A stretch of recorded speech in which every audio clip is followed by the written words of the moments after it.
నా పేరు రాజ్ కుమార్. ఏం చేస్తారన్నా మీరు? రియల్ ఎస్టేట్ అండి.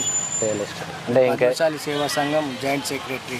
ఈ రాజకీయంగా ఇంకేమైనా చేస్తారా? ఏమైనా political? BJP town cashier. BJP town cashier అన్న. మరి ఇప్పుడు ఎంపీ ఎలక్షన్స్ ఉన్నాయి మనకు మేల. మరి బీజేపీ నుండి సిట్టింగ్ ఎంపీ ధర్మపురి అరవింద్ నిలబడుతుండు. కాంగ్రెస్ నుండి సీనియర్ కాంగ్రెస్ నాయకులు జీవన్ రెడ్డి సార్ నిలబడుతుండు. బీఆర్ఎస్ నుండి బాజిరెడ్డి గోవర్ధన్ సార్. మరి ఎవరు గెలిస్తే మంచిగా ఉంటుంది? ఏ పార్టీ గెలిస్తే అభివృద్ధి జరుగుతుంది? ఇప్పుడు మన దేశంలో అయితే అందరూ మోడీ కావాలనుకుంటున్నారు. దేశంలో మోడీ కావాలనుకుంటున్నారు, మళ్ళీ ప్రధానమంత్రి మోడీ కావాలంటే ఇక కంపల్సరీ ఎవరైనా కానీ బీజేపీ అభ్యర్థి అరవింద్ కానీ ఎవరైనా కానీ మోడీని చూసి యువత చాలామంది మోడీకి ఆకర్షితున్నాయి. సరే అన్న, మీరేమంటున్నారంటే మోడీ గారిని చూసి ఓటేస్తా అంటున్నారు.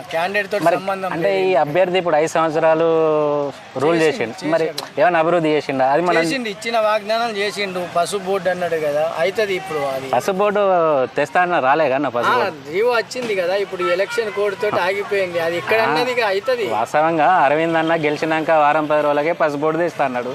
ఈ 5 సంవత్సరాలు గెలిచిన పసుపు వారం రోజులలో ఏది కూడా కాదు. మన ఇంటి లగ్గం అన్నా కానీ ఒక 2 నెలల నుంచి అని మనం కార్యక్రమం చేస్తున్నది ఏదైనా కానీ. సరే అన్న, మరి ఇప్పుడు జగిత్యాల కాన్స్టిట్యూన్సీకి సంబంధించిన ప్రజలు ఏమంటున్నారు అంటే ధర్మపురి అరవింద్ మాకు ఎంపీగా గెలిచి 5 సంవత్సరాలు మాకు ఎక్కువ అందుబాటులో లేడు, ఏం అభివృద్ధి చేయాలని మాట్లాడుతున్నారు.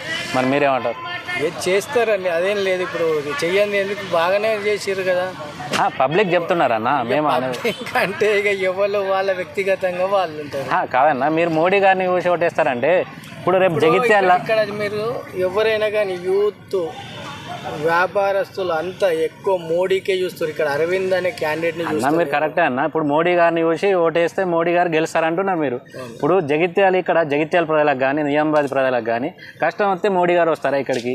మోడీ రాడు. మోడీ తరపున పోయిన ప్రతినిధి కదా. ఇప్పుడు 5 సంవత్సరాలు ఉన్నాడు కానీ ఏం చేసిండు అన్న? చేస్తుంది. ఎందుకు చేయలేదు? రోడ్లు అయితే లేవా? ఇప్పుడు మన నిజామాబాద్ ఇప్పుడు జగిత్యాల టు నిజామాబాద్ 4 లైన్స్ అది కేంద్ర ప్రభుత్వం. మరి మా జగిత్యాల నియోజకవర్గ ప్రజలైతే మేము చాలా మందిని అడిగితే ఎంపీ మాకు ఎప్పుడు అందుబాటులో లేడు, కార్యకర్తలకు 7 కాన్స్టిట్యున్సీలా ఎంపీ అన్నట్టు ఆయన అందరినీ కలుసుకుంటూ పోతారు. ఎందుకు అభివృద్ధి కార్యక్రమాలు పాలు పంచుకుంటలేరు? మీరు ఎప్పుడు అన్న అభివృద్ధి ఏం జరిగిందో ఎప్పుడు అయ్యా? ఇక అదే రోడ్లు వేసిర్రు. రోడ్లు ఎట్లా పడతాయి కానీ అవి ఎట్లా పడతాయి? అది నేషనల్ హైవే ఎవరేస్తారండి? సెంట్రల్ నుంచి నిధులు వస్తే చేస్తాడు. ఎంపీగా అయినా స్వతహాగా ఏమన్నా చేసిన పనులు ఉన్నాయా? ఇక అవి మనం చెప్పలేదు. అంటే అన్న, ఇప్పుడు అరవింద్ మీద ఒక రూమర్ ఉన్నది అన్న, కార్యకర్తలకు అందుబాటులో ఉన్నాడు, కొంచెం సీనియర్ కార్యకర్తలను దూరం పెడుతుండు అని చెప్పి అభియోగం ఉన్నది. దాన్ని మీరు ఏమంటారు అన్న?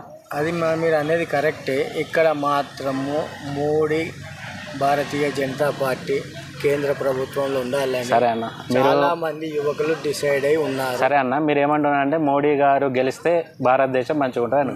మరి అన్న, ఇప్పుడు ఇండియా కూటమి ఏమంటుంది?